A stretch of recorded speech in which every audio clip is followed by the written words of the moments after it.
नमस्कार दोस्तों, मेरा नाम है पंकज दुबे और आज हम बात करने वाले हैं दोस्तों सीरिया के बारे में। दोस्तों खबर आ रही है सीरिया से 2 दिन के अंदर 1000 से ज्यादा लोग मारे गए हैं।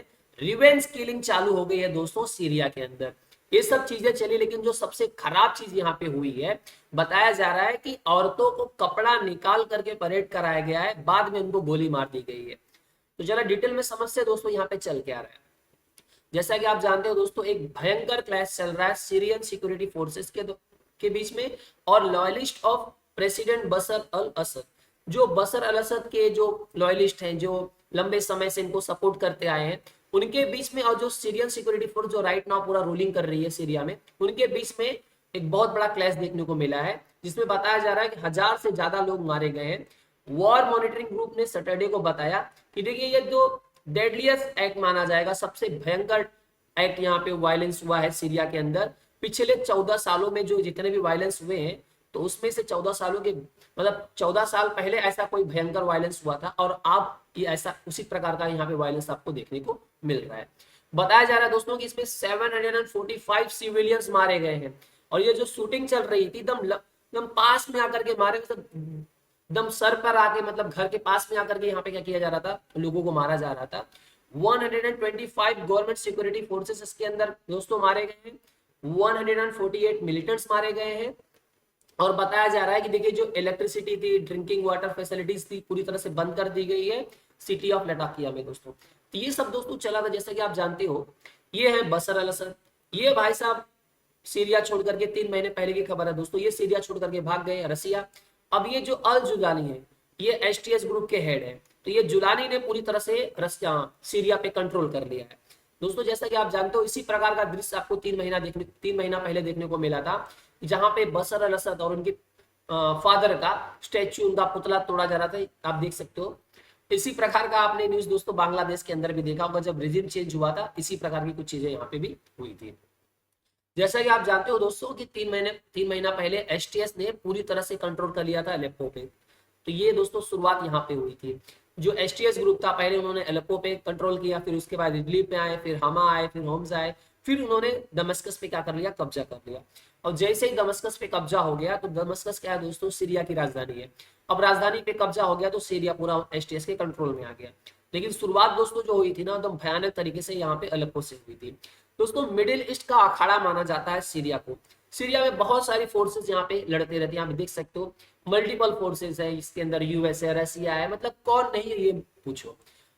हर एक कंट्री के कहीं ना कहीं थोड़े से मिलिटेंट्स आपको यहाँ पे देखने को मिलेंगे। अगर किसी को भी लड़ना है, युद्ध लड़ना है भैया, सीरिया में आओ और लड़ो। ऐसी सीरिया की दोस्तों कहानी है।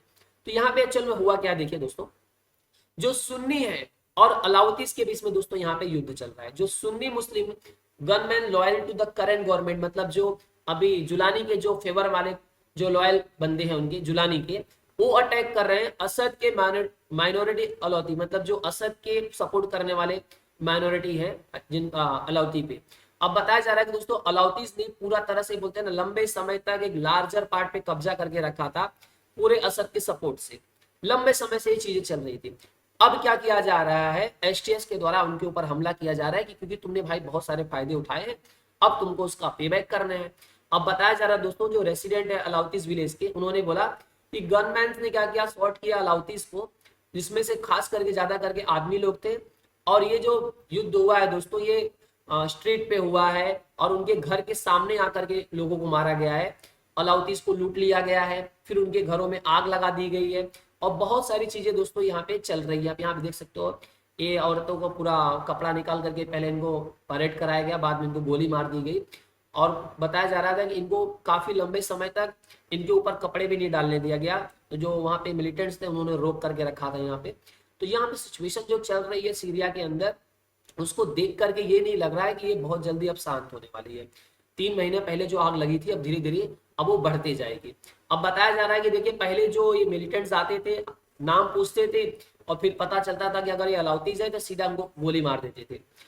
अब यहाँ पे रीजन इन्होंने बताया कि देखिए, अलाउद्दीन ने लंबे समय तक बहुत फायदा उठाया है, और हाई रैंकिंग मिली थी इनकी मिलिट्री में असद के समय में, और ये लंबे समय से बहुत फायदा उठाए थे।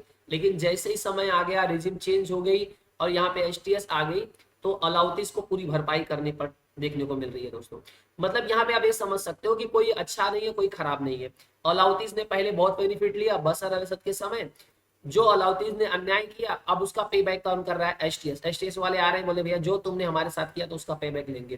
तो ये दोस्तों ये आप ये समझ के चलिए कि ये सीरिया के अंदर ये कभी रुकने वाला नहीं है। अभी देखिए जो हालात चल रहे हैं, अभी रसिया बिजी है, यहाँ पे ईरान का कोई खास वजूद नहीं रह गया है। एक बार बोलते हैं ना रसिया खाली होगा, उसके बाद ईरान को थोड़ा सा सपोर्ट मिलेगा, तो आप देखोगे सीरिया के अंदर बवाल फिर से और बढ़ जाएगा। तो ये बवाल रुकने वाला नहीं है। बताया जा रहा है इलेक्ट्रिसिटी वाटर सब बंद कर दिया गया। ये बताया गया दोस्तों Britain based Syrian human rights के द्वारा बताया गया है कि कुछ इलाके हैं जैसे लताकिया में पूरी तरह से इलेक्ट्रिसिटी और पानी की व्यवस्था, पानी की सप्लाई पूरी तरह से बंद कर दी गई है। अब यहाँ पे आप देख सकते हो दोस्तों लोगों को दफनाने के लिए इतनी भीड़ लगी हुई है, क्योंकि लंबे समय तक जिनको गोली मारी गई उनको मिलिटेंट से रोक दिया कि भैया आप इनको दफना नहीं सकते हो। और ये जो सबसे खराब चीज हुई दोस्तों कि औरतों को पूरा कपड़ा निकाल करके क्या कराया गया, यहाँ पे परेड कराया गया। आप देख सकते हो कि औरतों के कपड़े निकाले गए, बाद में उनको परेड कराया गया और स्ट्रीट पे ही दोस्तों बोलते हैं तो गोली मार दी गई। सबसे भयानक चीज तो दोस्तों बनियास में हुआ, जहां पे सबसे खराब कंडीशन देखने को मिला कि पूरी बॉडीज बोलते हैं ना लंबे समय तक रोड पर पड़ी रही और छतों पर पड़ी रही, क्योंकि जो गनमैन वाले मिलिटेंट्स थे ये सिविलियन को उनको दफनाने नहीं दे रहे थे लंबे समय की, मतलब पूरे उनके कुछ औरतें भी थी जिनके शरीर में कुछ कपड़े नहीं थे, तो लंबे समय तक इनकी बॉडी रोड पर या रूफ पर पड़ी रही। तो ये जो लंबे समय से दोस्तों दिखा जा रहा है कि घर जलाए जा रहे हैं, कार जलाई जा रही है, कुछ कारों को लूट लिया गया है, तो ये सब दृश्य देख करके ये लग रहा है कि सीरिया के अंदर जो हालात चल रहे हैं लंबे समय से वो सेम कंटिन्यूअस चलते रहेंगे। 3 महीने से ये सब चल रहा था, थोड़ा चीजें एकदम शांत थी, खुल करके नहीं आ रहे थे, मतलब नंबर्स जो था डेथ का वो बहुत स्मॉल था। लेकिन जैसे ये नंबर 1000 के ऊपर बढ़ गए वैसे बहुत सारे रिपोर्ट छपना शुरू हो गए थे। ये मत सोचिए कि तीन महीने के बाद से सब सिचुएशन नॉर्मल थी। जो मारपीट हो रही थी, लोगों को मारा जा रहा था, वो नंबर्स बहुत कम थे। लेकिन जैसे ये नंबर बढ़ गए तो ये लोगों के नजर में आ गया और रिपोर्ट छपना दोस्तों स्टार्ट हो गई है। दोस्तों अगर वीडियो पसंद आया होगा तो वीडियो को लाइक करके हमारे चैनल को सब्सक्राइब कर लीजिएगा and thank you so much for watching this video.